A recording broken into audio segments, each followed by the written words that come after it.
జగన్మోహన్ రెడ్డి గారికి Z+ భద్రత అవసరము అని కౌంటర్ ఇంటెలిజెన్స్ వారు నిర్ణయించడం జరిగింది.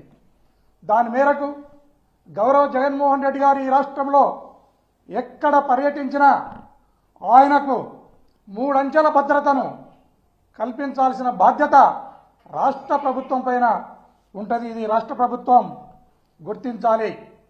ఆయన ఇంటి దగ్గర ఉన్న భద్రతను మినహాయిస్తే ఈ రాష్ట్రంలో ఏ ప్రాంతానికి వెళ్ళినా ఏ సమయంలో వెళ్ళినా వేలాది మంది జనము గుమిగూడుతూ ఉన్నారు. వారిని కంట్రోల్ చేసే బాధ్యత, వారిని ఒక ఆర్డర్లో పెట్టే బాధ్యత ఈ రాష్ట్ర ప్రభుత్వానికి ఉంటుంది. అలాంటిది మొన్న జగన్మోహన్ రెడ్డి గారు రామగిరి మండలానికి వచ్చినప్పుడు పోలీసు ఎలాంటి వైఫల్యం చెందిందో, ఎలా ఫెయిల్యూర్ అయిందో మనమందరం కూడా ప్రత్యక్షంగా చూసినాం. దీని మీద హోమ్ మినిస్టర్ గారు రెస్పాండ్ అవుతూ 1100 మందిని పోలీస్ వ్యవస్థను డిప్లాయ్ చేసినామనే మాటను అనిత గారు మాట్లాడడం జరిగింది. అమ్మ అనిత గారు, మీరు 1100 మందిని డిప్లాయ్ చేస్తే వారు హెలికాప్టర్ను ప్రొటెక్ట్ ఎందుకు చేయలేకపోయినారు? ఎందుకు చేయలేకపోయినారంటే నేను చెప్తున్నాను, మీరు శ్రద్ధగా వినండి. దీని మీద మరొకసారి జగన్మోహన్ రెడ్డి గారి పర్యటనను జాగ్రత్తగా చూసుకోండి. బాడుకోకు బారానా, మాల్ ఓనర్కు చారానా అన్నట్లు మీ డిప్లాయ్మెంట్ ఉంది.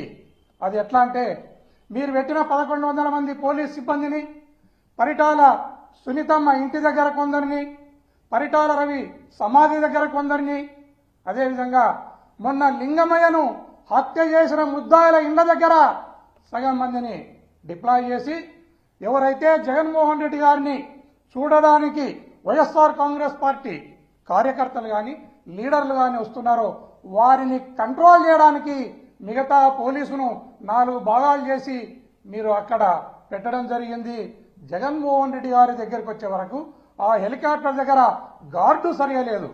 అదేవిధంగా లింగమయ్య ఇంటి దగ్గరికి జగన్మోహన్ రెడ్డి గారు పోయినప్పుడు అక్కడ మెటల్ డిటెక్టర్ లేదు, డిఎఫ్ఎండి లేదు, లేక అక్కడ పోలీస్ వ్యవస్థ కూడా చాలా ఇబ్బంది పడిన సంగతిని మనం గుర్తు చేసుకోవాలి.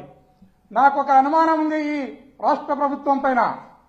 జగన్మోహన్ రెడ్డి గారిని భద్రతా రీత్యా భద్రతను తగ్గించేసి ఆ రోజు ఆ హెలికాప్టర్ ఏదైతే ఉందో ఆ హెలికాప్టర్ను విధ్వంసం చేయించి ఆయనను మార్గ మధ్యంలో బెంగళూరుకు మార్గ రోడ్డు అంట ఆయన వెళ్లాల్సి వస్తుంది. ఆ మార్గ మధ్యంలో ఆయనపై భౌతిక దాడులు చేయడానికి ఈ రాష్ట్ర ప్రభుత్వం కుట్ర చేసిందనడంలో ఎలాంటి సందేహం లేదనేది నేను ఈ రాష్ట్ర ప్రభుత్వానికి తెలియజేస్తున్నాను, ప్రజలకు కూడా తెలియజేస్తున్నాను. రాష్ట్ర ప్రభుత్వంలో ఉన్న పెద్దలందరూ కూడా గమనించాలి.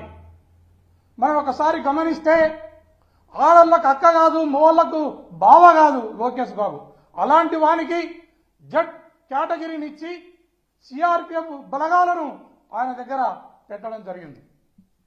జగన్మోహన్ రెడ్డి గారు బయటకు వస్తే వేలాది మంది ప్రజలు గుమిగూడుతారనేది ఈ ప్రభుత్వానికి తెలుసు. తెలిసి కూడా నామమాత్రంగా మీరు పోలీసును డిప్లాయ్ చేసినారు. ఇలాంటి ఆలోచన విధానాన్ని, ఇలాంటి దుర్మార్గమైన ఆలోచన విధానాన్ని మీరు ఖచ్చితంగా సర్దుబాటు చేసుకోవాలి.